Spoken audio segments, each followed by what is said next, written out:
그러신 적 있으십니까? 한 번쯤 살다가 그러셨던 적이 있으실 겁니다. 한 어머니가 장날에 아이 손을 잡고서 시장에를 갔습니다. 물건값을 깎아가면서 열심히 장을 봤습니다. 그리고 물건을 바리바리 양손에 가지고 다니는데 한참을 걸으니까 다리가 몹시 아팠습니다. 배도 고팠습니다. 그러다가 잠깐 한눈을 판 사이에 그만 아이가 어디로 갔는지를 보이지 않는 겁니다. 그 순간 가슴이 쿵 하고 내려앉고 앞은 캄캄해지고 어쩔 줄을 모르고 일어나서는 여기저기 막 돌아다니면서 아이야 아이야 이름을 막 부르면서 시장 바닥을 막 뛰어다니기를 시작합니다. 다리 아픈 것도 잊었습니다. 배고픈 것도 잊었습니다. 물건값을 깎아가면서 샀던 물건들 어디에 뒀는지 모릅니다.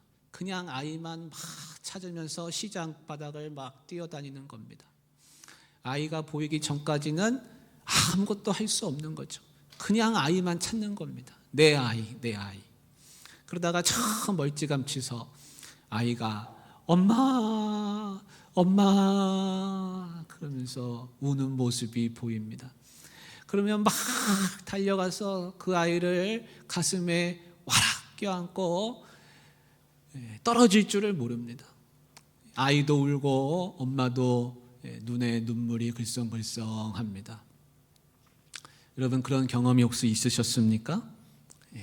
이 잃어버렸던 아이를 다시 찾았을 때 그 느낌, 그 마음은 어떠하겠습니까? 다시는 잃어버리지 않으리라.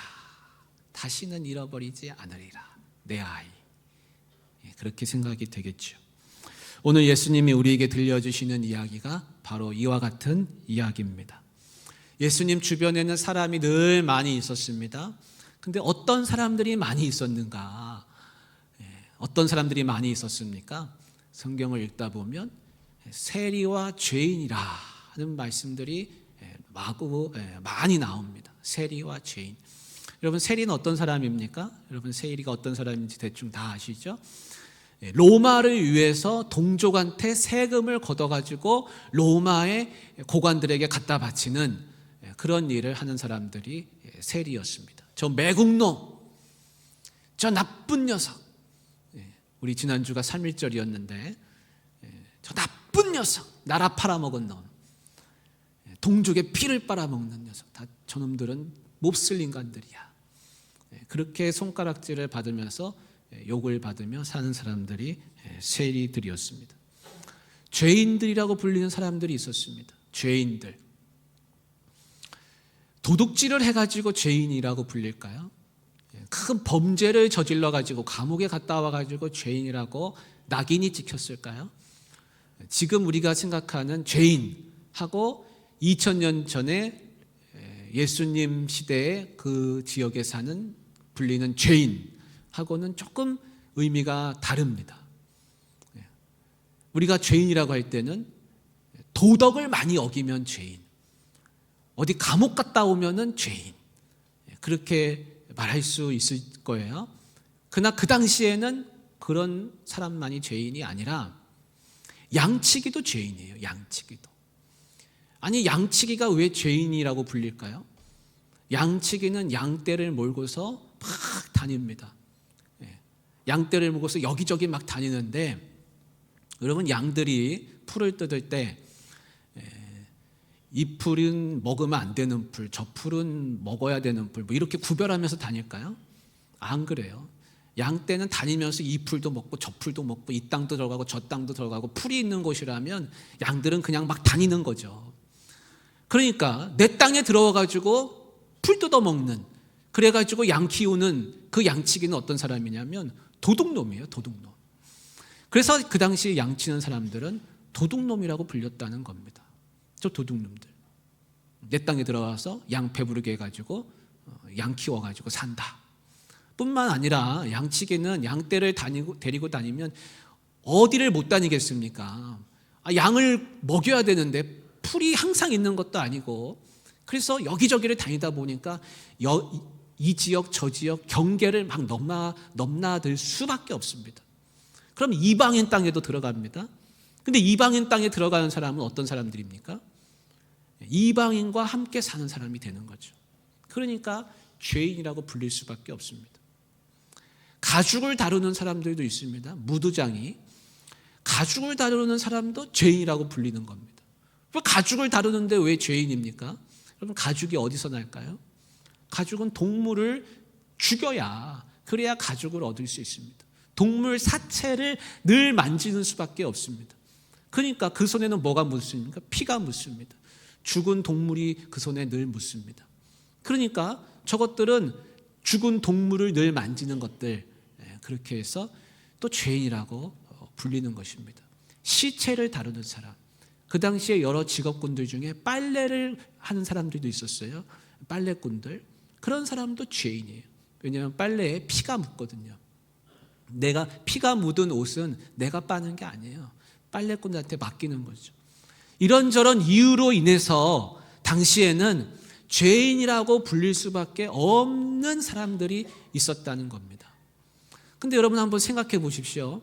만약에 양치기가 양을 안 치면, 그러면 양고기는 누가 공급해 줍니까? 양모는 누가 공급해 줍니까?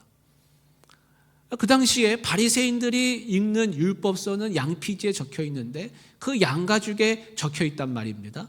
그러면 가죽을 다루는 사람이 없으면 그 양피지는 누가 만들 수 있겠습니까? 희생제사에 쓰이는 양은 누가 길러냅니까? 참으로 모순이죠. 저것들은 죄인이야, 저것들은 몹쓸 인간들이야 하면서도 그 사회는 그들을 또 필요로 합니다. 그러니까 모순이죠. 우리나라 조선시대에도 그런 비슷한 일들이 있습니다. 여러분, 백정 아시잖아요. 백정이 짐승을 잡지 않습니까? 그런데 그 백정을 몹쓸 인간들, 천시하고 멸시하고 무시하는 사람은 누구였을까요? 양반들이죠. 양반. 멸시하고 천시합니다. 근데 고기를 제일 많이 먹는 사람은 누굴까요? 양반들이죠. 그러니까 멸시하고 천시하면서 그들이 잡은 고기를 제일 많이 갖다 잡수는 분들도 또 양반들인 겁니다. 참 모순이지 않습니까? 오늘 본문에서도 이런 모순된 일들이 벌어지고 있습니다. 바리새인과 서기관들이 예수님을 향해서 아이고 또 저 죄인과 세리들하고 같이 밥 먹네 그려. 아이고 저런 나쁜 사람, 몹쓸 사람, 쯧쯧쯧쯧쯧 하면서 혀를 차는 소리가 막 들리기 시작합니다. 그 당시에 밥을 같이 먹는다라고 하는 것은 특별한 의미가 있었습니다. 밥을 같이 먹는다고 하는 것은 나와 너가, 우리가 한 사람들이다, 같은 사람들이다, 이런 의미를 가지고 있었던 것이에요. 그러니까 세리와 죄인과 함께 밥을 먹는다는 것은 나도 세리와 죄인처럼 되기를 원합니다 라고 이야기하는 것과 진배가 없습니다. 그러니까 바리새인들이 보기에는 저 세리와 죄인들은 죽어 없어져야 되는데 같이 심지어는 밥을 먹으면서 저 예수라는 자는 사람들을 끌고 다니면서 거기 들어가서 같이 밥을 먹고 있으니 그거 보는 것만으로도 역겨운 거예요. 역겨운 거예요. 여러분, 예수님 시대에 가장 거룩하다, 가장 고귀하다고 여겨지는 사람들이 바리새인과 서기관들이었습니다. 그들이 지나다니면 사람들이 꾸벅하고 인사를 합니다. 왜 그렇습니까? 그 시대의 지도자들, 그 시대의 지식인들, 그 시대에 가르치는 이들, 나라를 이끌어가는 사람들, 사회를 이끌어가는 사람들, 그리고 율법을 아시는 분들, 양반네들, 양반님들, 그렇게 여기는 것이죠. 그런데 아까 앞에서 말씀드린 것처럼 그런 그 고귀함, 그 거룩함은 어떻게 이루어지는 것입니까? 어떻게 지탱되고 어떻게 유지됩니까? 앞에서 말한 그런 모순으로 인해서 지탱이 되는 것이에요. 저들은 죄인이야, 저들은 나쁜 이들이야, 저들은 율법을 못 지켜, 그러나 우리는 지켜 라는 그 특권의식, 그 의식, 그것이 깊어지면 깊어질수록, 그거를 강조하면 강조할수록 그들은 고귀한 대접을 받고 거룩하다는 그런 사람들의 우러름을 받습니다. 근데 모순은 더 깊어지는 것이죠. 그런 사회 속에서 예수님이 계셨습니다. 여러분들 중에는 이런 질문을 할 수가 있을 거예요. 아니 목사님, 아니 율법에 의하면은 그런 사람은 죄인이라고 말하지 않습니까? 율법의 레위기나 이런 데 보면은 정결법이라는 게 있어가지고 뭐 시체 만지고 사체 만지고 뭐 하고 뭐 하면 그거 다 안 된다고 하니까 바리새인들은 그거 하는 사람들은 죄인이라고 여기는 게 당연한 거 아닙니까? 아니 뭐 율법이 잘못됐습니까? 뭐 바리새인은 법대로 사는 사람들인데 뭐 법 지킨다고 잘못된 겁니까? 그렇게 이야기하실 분도 있을 수 있어요. 근데 여러분, 성경에 나오는 그런 정결법, 그런 것들 있습니다. 그런 거 하면 정결법을 어기는 것이기 때문에 안 된다, 부정하다 이렇게 말하는 성경 구절들도 많이 있습니다. 그런데 거기에 나오는 그 율법의 참된 의미는 뭐냐면 의료, 위생, 상징적인 의미로 우리에게 하나님께서 가르침을 주시기 위한 것이지 사람을 억압하고 죄인 만들려고 하나님이 우리에게 주신 말씀들이 아니에요. 그런데 사람이 악하다 보니까 그 시대에 살고 있는 사람들 중에 율법을 못 지키는 사람들, 특정 계층을 데려다 놓고 율법이라고 하는 틀을 갖다가 덮어 씌워가지고 너희들은 못 지키니까 죄인들 하고 구별을 져서 분리시켜가지고 그렇게 하는 겁니다. 법이 잘못된 게 아니라 사람이 악해가지고 그 법을 잘못 적용하고 있었던 것이에요. 그러나 예수님은 달랐습니다. 예수님은 그들에게 다가가십니다. 그리고 그들 속에 들어가셔서 그들과 함께 밥을 먹습니다. 부정하다고 생각하고 더럽다고 생각하고 죄인이라고 여기고 아무도 거들떠보지 않는데 예수님은 그 속에 들어가서 그들과 어울리고 함께 살아가는 모습을 우리가 성경에서 볼 수 있습니다. 여러분, 하나님이 주신 율법이라고 하는 것은 사람을 사람답게 더 잘 살기 위해서 우리에게 주신 것이지 사람을 억압하고 죄인 만들려고 주신 게 아닌 것이에요. 예수님은 그 율법의 참 의미를 알고 있었기 때문에 아니다, 내가 이들을 위해서 왔노라 하시면서 그들을 찾아다니시는 것입니다. 예수님이 오늘도 그들과 함께하고 계시는 모습을 볼 수 있습니다. 예수님은 수군거리는 바리새인들에게 이런 이야기를 들려주셨습니다. 어떤 목자가 양 100마리를 가지고 있었습니다. 어느 날 저녁 양떼를 집으로 우리로 데려오면서 세어보니까 한 마리가 없었습니다. 99, 98, 99 그리고 100마리, 100 이렇게 해야 마음이 다 안도가 되는데 아무리 세워도 98, 99, 98, 99 몇 번을 세워도 99에서 끝나는 겁니다. 여러분, 이 목자는 어떤 사람이었을까요? 이 목자가 이 양들과 함께 살아가는 사람이죠. 함께 먹고 함께 자고 24시간을 같이 있는 겁니다. 근데 그 중에 한 마리가 없어졌습니다. 양을 키우다가 어미 양이 새끼를 베면 그 어미 양을 잘 돌봐가지고 새끼가 날 때까지 또 잘 양육을 합니다. 그러다가 새끼를 낳습니다. 그럼 새끼를 또 잘 받아가지고 그 새끼가 젖을 무는 것을 보고 걷는 것을 봅니다. 그 새끼를 잘 키웁니다. 근데 그렇게 잘 키우고 애지중지한 그 양이 없어진 겁니다. 목자한테 양 한 마리가 없어진 거는 그냥 양이 없어진 게 아니라 내 새끼가 없어진 거예요. 내 양, 내 가족이 없어졌다라는 것입니다. 가끔씩 길에 보면 강아지를 찾습니다. 이렇게 해가지고 강아지 사진을 갖다가 붙여놓고 얼마 드립니다. 드립니다. 그러면서 뭐 어디에서 잃어버렸고 특징은 어떻게 생겼고 뭐 이런 게 써 있어요.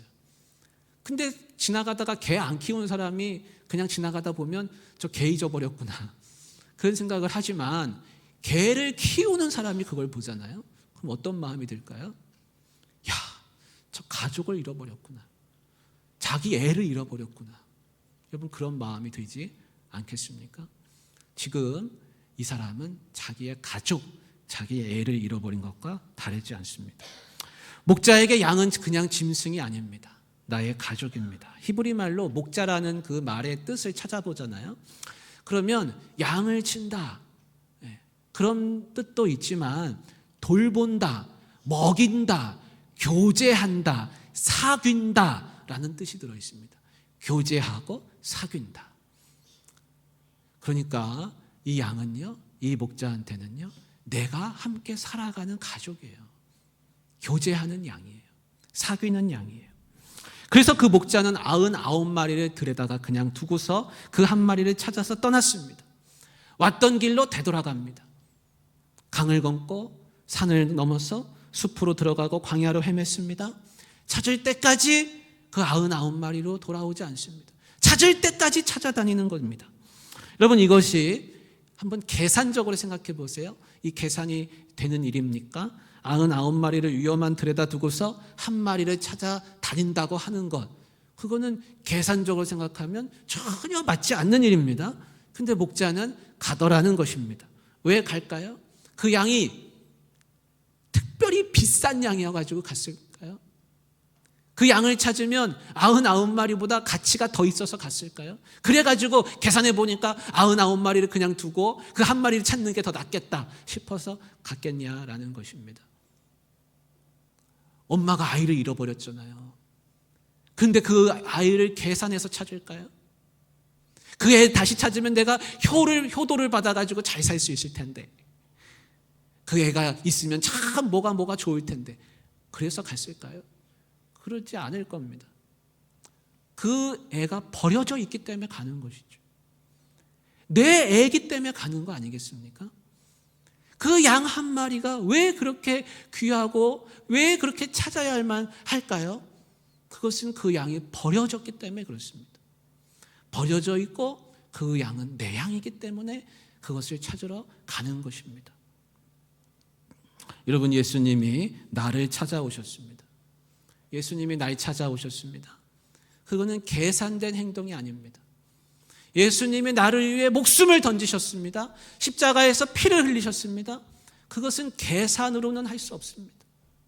여러분, 내 목숨이 예수님 목숨보다 귀하다고 할 수 있을까요?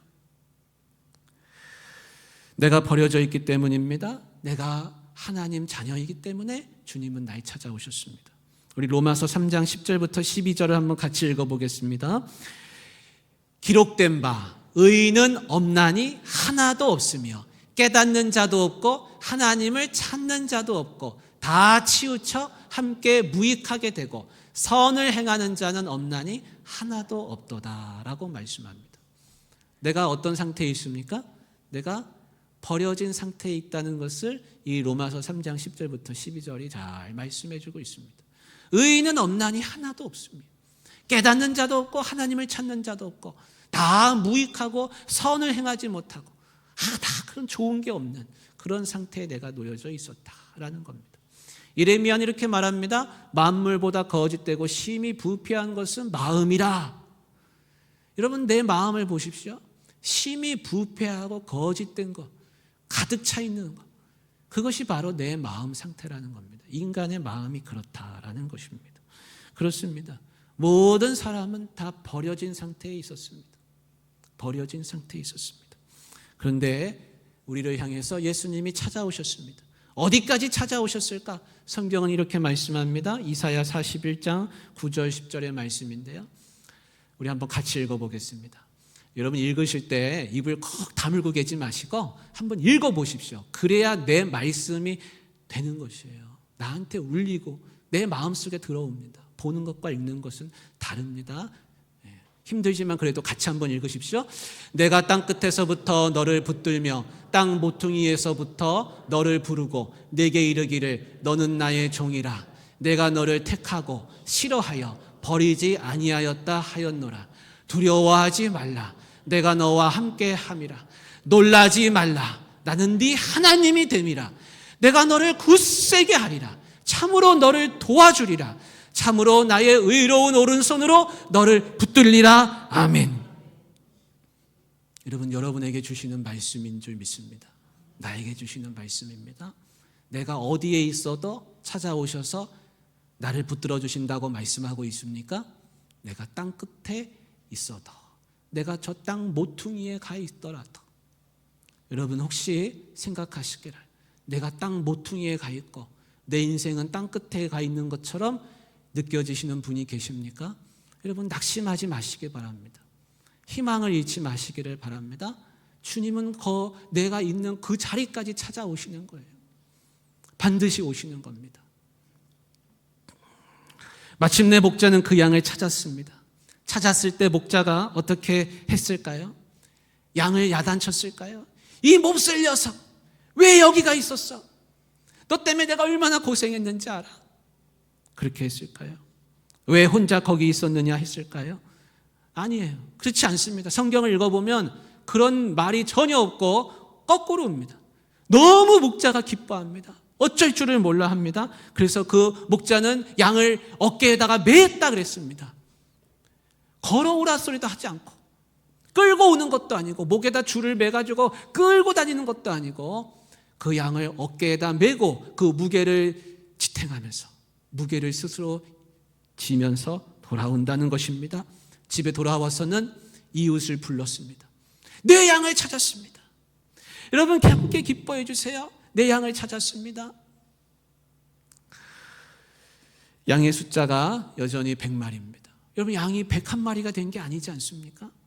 아니 잃어버린 거 찾았는데 뭐 100마리가 101마리가 된 게 아닌데 목자는 왜 그렇게 기쁠까요? 왜 그렇게 좋을까요? 이것이 하나님의 마음입니다. 하나님은 나로 인해서 잔치를 여신다. 성경은 그렇게 말씀하고 있습니다. 내가 뭐 그리 대단하다고, 내가 그렇게 뭐가 잘났다고, 내가 잘한 게 뭐가 있다고, 나는 길을 잃어가지고 헤매고 있을 뿐이었는데 뭐 때문에 도대체 잔치를 연다는 겁니까? 내가 뭐 잘한 게 있습니까? 뭘 기여를 했습니까? 아무것도 없잖아요. 근데 하나님 나라에서 잔치가 열린다. 그렇게 말씀합니다. 여러분 그 사랑하는 아이를 엄마가 다시 찾았을 때 그 엄마가 아이한테 뭐라 그랬을까요? 야, 오늘 집에 가서 고기 먹자. 이거 너 다 너한테 맛있는 거 해줄게. 너 뭐 먹고 싶어? 가다가 맛있는 것도 사주고. 얼마나 그 아이가 이뻐 보이겠습니까? 그것이 그 엄마의 마음 아니겠습니까? 여러분 하나님은 어떤 분이십니까? 하나님은 찾아다니시는 분입니다. 하나님은 찾아다니시는 분. 내가 하나님을 찾은 게 아닙니다. 내가 변한 게 아닙니다. 나는 그저 헤매고 방황하고 어디로 갈지 몰라 하면서 살아가고 있었습니다. 근데 하나님이 나를 기다리신 것도 아니고 세워라 내워라 그렇게 하신 게 아니고 나를 찾아오셨다라는 것을 성경은 분명하게 말씀하고 있습니다. 양이 가만히 있으면 스스로 찾아올까요? 양은 시력이 너무 나빠서 앞에 있는 양 꼬리만 보면서 다닌다 그러지 않습니까? 그 엉뚱한 데로 간다는 거예요. 그래서 그런 양이 무슨 능력이 있어서 하나님 앞에 다시 찾아오겠습니까? 내가 오늘 여기서 예배드리는 것은 내 능력으로 온 게 아니라는 것을 믿으시기 바랍니다. 내가 목사님 아니에요. 길 가다가 십자가 있는 오포중앙교회 보고서 그래서 찾아온 거예요. 여러분 그렇게 생각하면 안 됩니다. 하나님이 먼저 내 문을 두드리시고 나를 찾아오시고 은혜를 주셔서 내가 그래서 하나님 앞에 와 있는 것이지, 하나님이 나를 먼저 찾아주신 것이지 내가 무슨 지혜가 있고 능력이 있고 해안이 있어가지고 그래가지고 하나님 앞에 온 게 결코 아니라는 것이에요. 먼저 은혜가 우리에게 임한 줄 믿으시기를 바랍니다. 저는 이 말씀을 묵상하면서 우리 주변에 떨어져 있는 한 마리 양을 묵상하게 되었습니다. 어쩌면 지금 한 마리 양이 이 99마리에 끼어들지 못하고 경계선 밖에 있는지 모릅니다. 바리새인들은 늘 그와 같은 행동을 했습니다. 저 녀석은 경계선 밖으로 몰아내야 돼. 그래야 우리는 거룩해지고 고귀하고 이 사회는 바르게 될 거야. 그래서 쫓아내야 돼 라고 쫓아낸 사람들이 그 세리와 죄인들입니다.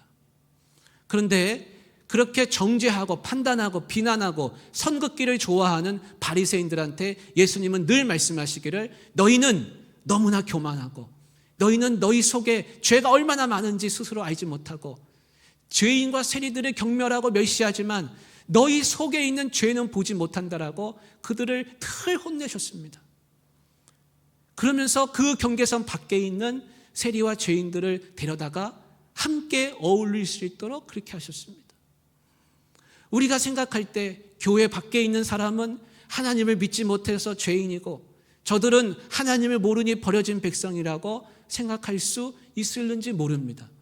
그러나 결코 그런 생각을 하면은 안 됩니다. 왜냐하면 내가 바리새인 서기관처럼 되기 때문에 그렇습니다.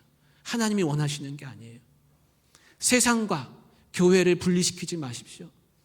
우리 교회 밖에 있는 이 옥포동의 모든 주민들은 다 주님 품에 안겨야 될 예비된 백성들입니다. 그러니 어떻게 해야 되겠습니까?